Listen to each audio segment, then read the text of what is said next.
Okay, so Michael Hello. is here in Nobeoka now. Can you give me a little bit of an introduction about yourself? Yeah, I'm Michael, 35 years old, from Germany. Mm-hmm. Live in Switzerland now. I like to travel a lot. This is my third time taking a year off from work to travel around various parts of the world. And now I'm back to Japan for my second time. Right. The last time was 6 years ago, you That said. was 6 years ago. Okay. So you said that you took a year off from work then, so this is the third time you've done that. Yes. So the first time, where did you go? The first time I went to Canada, USA, Mexico, Guatemala, Okay. Japan, Right. Korea, and Vietnam. Oh, in that year? In that year. Wow, okay. All hitchhiking? Yes. Yes. Even in Canada and America. Yes. Guatemala, you say? Yes. Everywhere. Just hitchhiked. What made you want to try just hitchhiking in another country? First, it started just as a way of saving cost. Right. Because transportation, especially in the US or Canada, Greyhound buses, they take a lot of money. I mean, if you do maybe one ride on the weekends, it's maybe cheap, but if you do like every day taking the buses, you pay a lot of money. So Right. I wanted to try to travel cheap, so my budget can last for a long time. And then it actually turns out that hitchhiking is a lot of fun. Right. Yeah. And so I actually do it now because it's so much fun. Right. And Yeah. less, More for the experience itself. yeah, and less about the. I mean, I still save the money, but Yeah, but still. mainly I do it because the experience of meeting the nice people. Right. So Yeah. So you, of course, like you don't remember how many cars you got picked up by. yes, somebody asked me actually the question Right. before, and I think by now it's Yeah. a few hundreds, maybe even thousand Wow. Okay. cars. So it's Okay. countless. I have no Yeah, idea. of course. Like you lost count. Sure. So it's like 2.5 years of hitchhiking. Right. But you say that it's been fun experiences, but of course there are some bitter experiences as well on the way. Yes, they are. I remember I was in a car accident, for example. Car accident? In California, actually. Wow. Yes. I just entered California State, I think from Oregon. Yeah. And some guy, I think actually he was using some illegal substances. Oh my god. Illegal substances, And okay. yeah, Yeah. he had like a very slow reaction time, and Oh, so you knew that he was kind of driving carelessly. yeah, I had something was wrong. Actually, yeah, I had a really bad feeling Oh. after getting into the car. But you got in anyway because. No, like after I right. got, there were signs before I got into the car, Yeah. but I was kind of desperate Right. to get out of my spot. Right. So you just where wanted I've to waited. take the risk. Exactly. Oh no. I should have listened to my gut feeling. Right.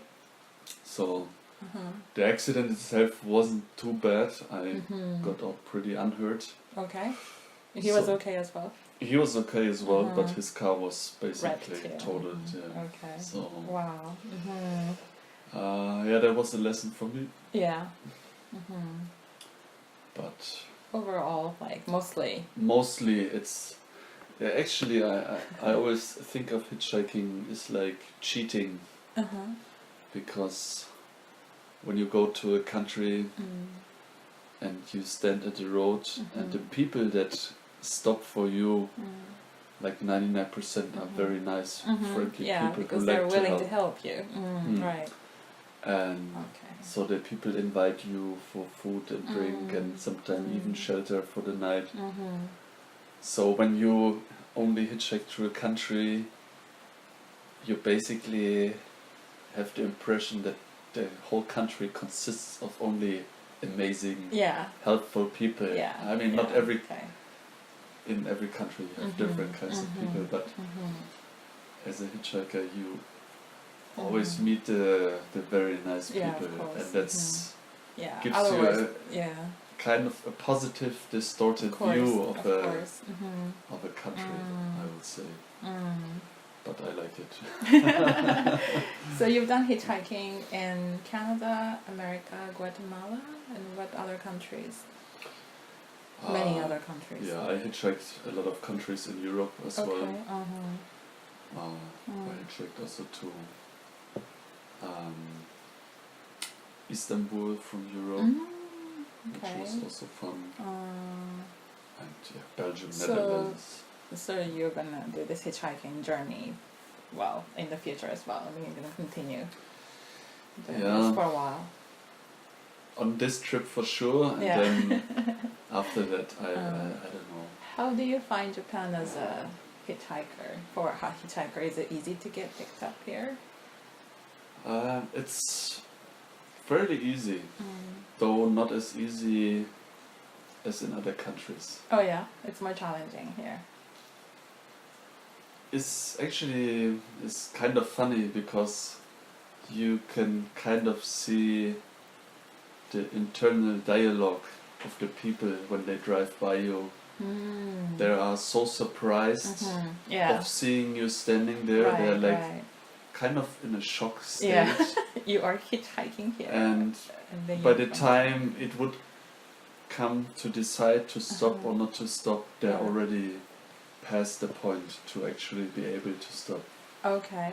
So it's always like you see they have like the shock expression, like they see you and it's like foreigner standing on the side of the street. They need so long to process that actually to by make the that time decision as well, to understand what is going on, and then to be able to kind of figure out like, okay, I can give him a ride or not, and then so it takes a while. So they stop. Most of the time it's too late to stop. They're already like too far away. But so it's. I think it's not about that they don't want. Is they're so surprised. Right. They're in shock. You can really see like the expressions their jaw on their drops face, like literally, and they're like, wow, and so right. It just kind of like takes that time for them to kind of. Because like, I think it's such a rare sight for them. Still, I think it's pretty rare. Okay. But once you're with the people in the car, they're very, very helpful, very friendly. Really, they want to really make sure that you are safe and have a good experience in Japan. That's very sweet. Yeah. So on this journey in Japan, so you started off in Osaka. And then I went going down. Went up to Tokyo first to get shoes. Exactly. Just to get a pair of shoes. Yeah. I first bought some other pair of shoes, and I got the blisters like everywhere. Basically, I couldn't walk anymore. It was just every step very painful. Right. So I researched. I knew they had these shoes there. I had them before, and they're so comfortable. Okay. So that's why I quickly went to Tokyo. For 4 hours, you say? Yes, basically, like I hitchhiked right in, and the driver, Japanese, he helped me so much. He even drove me to 2 stores. Okay, to look for shoes? Yeah, that's because he said he doesn't have anything to do, so that was really nice. But unfortunately, they didn't have them, and then he had to go to his family. Okay. And then so I continued my journey on myself. Search of the. So I found the shoes then in Shinjuku, I think. So and you got the immediately shoes and then went to the station, took the train to Ome. Okay. Which is to Osaka. No, Ome. Ome. It's like a very, very small village outside. Just like outside you take the subway and the last stop is Ome. It's Okay. So sometimes you use the train or subways to get away from the I use it to get away from the center of the city, so that's easier for you to hitchhike then. Exactly. Oh, okay, I see. Because in the city, most people just go Yeah. in the city. Right. And Yeah. It's also places. there's buses, Mm. subways, so Yeah. the Too complex. yeah the people don't understand. Right. Right. There's Yeah. public transport everywhere. Of course, yeah. Why not just take the train or buses, right? Okay, I see. But this time, like, you don't really have like a specific plan or itinerary of where you're going. You just kind of wanna play it by ear, and then Yeah, it can change every day. very flexible. Yeah, because first I wanted to go to Sapporo, Oh, okay. and I've seen that the weather there is really bad. So that's why I decided to come over here, south. and it's pouring rain today. But I checked, and it's actually supposed to be good tomorrow. Yeah, 26 I guess it's just degrees, today. sunshine. So yeah, it's gonna be a nice hitchhike day. Right. Okay. So you're thinking of staying in Japan for another month or two? 4 months in total, I think. For 1 month. For 1 month. Okay. In total. So you will have to go back to Osaka towards the Oh, end of your I actually don't have a returning ticket. Yeah, I had one to come in here. Okay, but I just no booked the ticket cheapest ticket I could find. Okay. Because at the airport they want you to provide a return ticket Of out course, of the country. yeah. I think this rule is very bad. For you, like travelers like you, I guess. No, I think actually because this rule only hurts like honest travelers. Because the people who want to stay on purpose longer than they are intended to, they will do so anyway. Okay. They will just fake a ticket, you know. Oh, right, okay. They could just and the people like who forget that they have a flight to take tomorrow, they're just stupid. Yeah. So this rule of like providing a ticket when you just you don't know from what airport you're gonna fly when. Right, yeah. You know. But I know, I have 3 months, I know when I have to leave. It's on my passport, you know, so stamped and everything. Yeah. So for me, very unfair. I needed to pay now a cancellation fee of $20. Yeah. Just to just show that I want to leave Japan. Right. I mean, it's basically the airlines, you know, that are scared of being fined. Right. Already 12 minutes. Yeah. Okay, so from here, from Nobeoka, you guys thinking of going to Takachiho, the gorge that I told you about last night, and towards the Mount Aso. I want to climb Mount Aso, take some pictures, maybe camp up there. Maybe what? Camp. A camp up there, okay. Put my tent up. Yeah, I think it's possible. So you've been camping mostly? Actually, yeah. The last 5 days I've only been camping. It's working well? Yeah. I think Japan is a very safe country, except I'm a little bit scared of the bears. The bears, yeah. Because you don't have to be scared here, but if you go up north, then like in the Tokyo area, I saw like the cages for the trash bins. Right. And then actually I realized, okay, this is for bears. And I googled, because before I didn't really know. Okay. And there have been actually quite a few bear attacks. Yeah, you gotta be really careful about that. You know what to do when you see a bear? I have no idea. I mean, they say to make a lot of noise and make yourself big. And some people say that having like a little bell will help, just to let them know that they're there, that they're not gonna bother you. It's a little bell that you can get at the 100 yen shop. Yes, that's what they say. They used to say that you should pretend to be dead, but it's not gonna work, they say, so not anymore. So I think they're hungry. Yeah. The bear. Yeah, okay. Yeah, that's one of my concerns. So when I go towards Sapporo,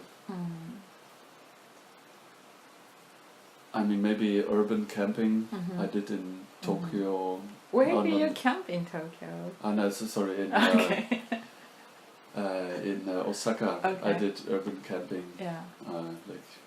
Right at there was like a fitness park and. Oh yeah, they let you just do that. Oh They no! don't bother You just go after dark and. Yeah. When nobody's around, Yeah. they just. It's like put up a I tent do there. most of the time also in Ise. I Okay. camp right next to Family Mart. Right. There were some peach trees, I think. Okay. In the night nobody see you, but in the morning when the sun, everybody can see It's there, each other. but they don't bother you. It's so safe. People, I think people take it funny, Yeah. you know. It's Right, like, right. The foreigner camp. I had this one couchsurfer who was from Korea, and then he was biking across Japan from Hokkaido. He came down here, it took him like 2 months to get down here. But he was such a really wild, crazy guy, I think, because he didn't even know how long Japan was to begin with. When he got here in Hokkaido, he's like, okay, he started off, and then he was like, Japan is too long, but he had to just come down south because that was what he was going to do. And then he had a camp, but the camping tent, but he didn't use it that much. Instead, he stayed in the toilets for disabled people. You know, like, and then he's like, it's perfect. I'm not scared of the bears anymore because you can lock and there's a light and there's a, like water. It's like, like a little room. It's beautiful. It's like, I don't think that's the way you should use those toilets. But It's actually a nice idea, unless maybe in the night some guy in a wheelchair. yeah, I mean, you It's would a have toilet. to, let him use it, of course, but yeah, but he just did that all the way here, and he also had he did have a camping tent, but he said it was not waterproof or something, so it wouldn't. I have no idea like where he gets the camping tent that's not waterproof. Maybe it was just Tent. like a tarp. A tarp, okay. Yeah, Okay, so I know a lot of people use the tarp okay. because it's just even more lighter than a tent. But when the rain starts to pour in from the this side, much rain is not gonna, the I tarp think doesn't it's work. just, okay. So, what has been the most exciting experience for you? In Japan or Okay, in general? Japan to start with. Definitely, I think one of the most memorable Memorable?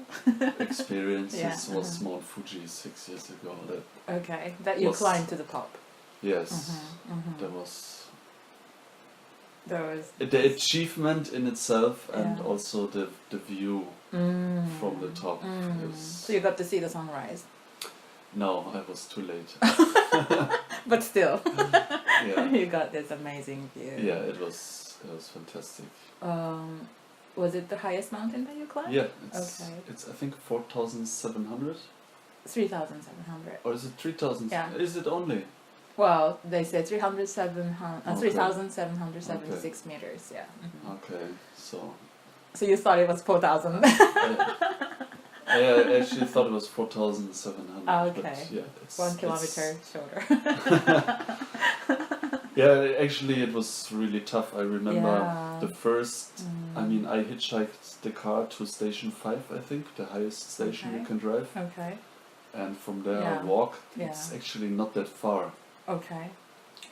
From there, maybe 1.5 kilometer Oh, that's it. Okay. to go to Right. the top. Right. And I remember the first kilometer, I was like the fastest guy on the block. Okay. I overtook everyone, Okay. and I think it was just like the last 500 meters. Yeah, that was the toughest part. Like all the people I overtook, they overtook you. they overtook me again because I was just so out of air. Like Yeah. Okay. the air gets really Okay. thin up there. Yeah. You started very fast, so you lost. Yeah, kind of energy, I the lost kind of oxygen, like yes. my energy. Right. And I had to. I took like 5 steps and then had to Okay. rest for like Right. 20 seconds. and Right. It was really exhausting. Then, so But it was completely worth it, like Totally, at the end. yeah. Totally. Yes. I said yesterday I would do it right away now. If it weren't for the snow, there, it's just I cannot do it. Yeah. So and like. I need to buy like the snowshoes and stuff. A lot. But you would do it again if you have the chance. I would definitely do it in a heartbeat. Yeah. Maybe by some crazy turn of events, climate change. In 1 month, it's snow free. You might be able to. Yes, but you live in Switzerland. There are full of mountains there as well. But do you climb mountains over there? Yes, but it's always like when you live in a country, you always postpone. You can do it anytime. Yeah, so you just say I do it next week or like maybe in 2 months when I have vacation, but then you lose the opportunities. You don't do it and exactly. Right. Okay. How about like in the world, the best experience that you've had? In the world, it's hard. It's hard to say because all experiences has been great. Are special in their own way, and for me, of course. it's kind of hard to compare. Right. I mean, I've been to many really beautiful nature places. I really enjoy, like in the USA, the Banff National Park, like the Rocky Mountains. Right. Is it USA or then Canada? Yeah, USA. I mean, it stretches. Oh, right. Okay. Oh, sorry. Banff actually is in Canada. Yeah, sorry. Right. It's actually, it was in Canada. Okay. Thank you for correcting me. Yeah. Yeah, that was really, really beautiful. Yeah, Banff is just amazing. Thank you. But what really sticks out most of the time, like the stories about hitchhiking, like the story how I came yesterday here to your place. Right. And I call myself an atheist, so I don't really I don't believe in higher powers. Okay. But on days like this, you know, when you feel so lucky, it cannot possibly be true. You have like this feeling that there is actually like the force that kind of helps you. It really feels this way. Because nothing can explain what happened to you. It's just like all the luck so lucky. Like when all the plan you make in your head and then they fall apart because the police take you off. And then the train go to a different way and you walk in the rain. You're like, oh, this is not my day. Yeah. But then you got picked up by a guy. Somehow really, in the last chance possible, you get the ride exactly where you want to go. I know, right? Because I was sure that you're not going to make it last night, but you did. I was like really surprised that this guy was just going hometown, like which was right here, and just gave you a ride for how many hours did it take? I mean, that was 90 minutes. 90 minutes, actually it was 2 hours. Yeah, I think it was about 2 hours, right? In this one ride. Yeah, that was... And on this trip already I have many... In Myanmar I take a ride from Napali Beach to Yangon City, which is I think 800 kilometers in one single ride. What? And really, really lucky. Also in Thailand, I basically went with one ride from near Phuket to like all the way across Bangkok to Pattaya, which was also 900 kilometers. And they didn't really go out of their way to help you out, but they just constantly going towards the same direction. And hold my thumb out and that's it. That's simple, huh? And really, really like this. It just. Maybe you're just lucky or something. Maybe I am just lucky, but this it's the feeling, you know. Yeah. Like yesterday, the whole ride, you just feel so happy. Right. Yeah, you cannot believe. Like it's like because the motivation go down and you're like, no, disappointed. Yeah. You have the internal dialogue of blaming the police and the train conductor who not explaining that the train goes there and not there, and you feel kind of sad. That's all going on in your mind, right? And, but then in the end, everything turns just works out perfectly. Yeah. Wow, that's so this very for me. These are like these adventure stories is for me very exciting, stimulating. I like. So. Yeah. Do you like keep a journal, like all of those events that happen to you, or do you said like sometimes you videotape the experience of hitchhiking? I make now the videos for hitchhiking. Try to document a little bit. Yeah. Because I think that's something that you should really spread, to people, and then to just let them know that how great experience it is, right? So, Yeah, that was actually my plan to kind of show that hitchhiking is kind of fun. Yeah. And kind exciting. of fun. Very fun. I mean, of course, you need to realize it's not always gonna work perfectly. Course. So there it's will not be like days 100%. you get stuck, you wait hours in the Yes. sun or in the rain, and Yes, but it will be worth it. yeah, the total experience when you look back. Yeah, and the total experience is definitely worth it. But you need to prepare for these days. Right. I remember the 6 years ago when I was in Japan. The one day I walked very long, maybe 10 kilometers in one afternoon, and finally got a ride by some Japanese lady to some national park, and I make my tent, and in the night start like this. Oh, okay. Just pour the rain, and rain. I walk in this national park maybe 3 kilometers to the top to see the sunset. Yeah. And so I said, okay, I wait for the rain to finish. But it rained 2 days. 1.5 days. So. Right. And then the second morning it finally cleared and the sun came out. But yeah, it was I was just in my small tent for 1.5 days. You were stuck there. Yeah, and just waiting for the sunshine to come. I waited for this. I don't have internet. I cannot check weather forecast. So what do you do then? Just being stuck and just waiting. And what do you think about? I basically listen to music. Okay. Try some meditation. Meditation, yeah. It's a perfect opportunity to meditate. Yeah. Nothing will bother you. And It's just the sleeping, total silence around you. Just try to sleep as much as possible. Okay, just rest. Yeah. Be charged for the next adventure. Yeah, okay. Interesting. Okay. Well, I hope that you enjoy the rest of your time here in Japan. I certainly will, I think. Okay, thank you. You're welcome.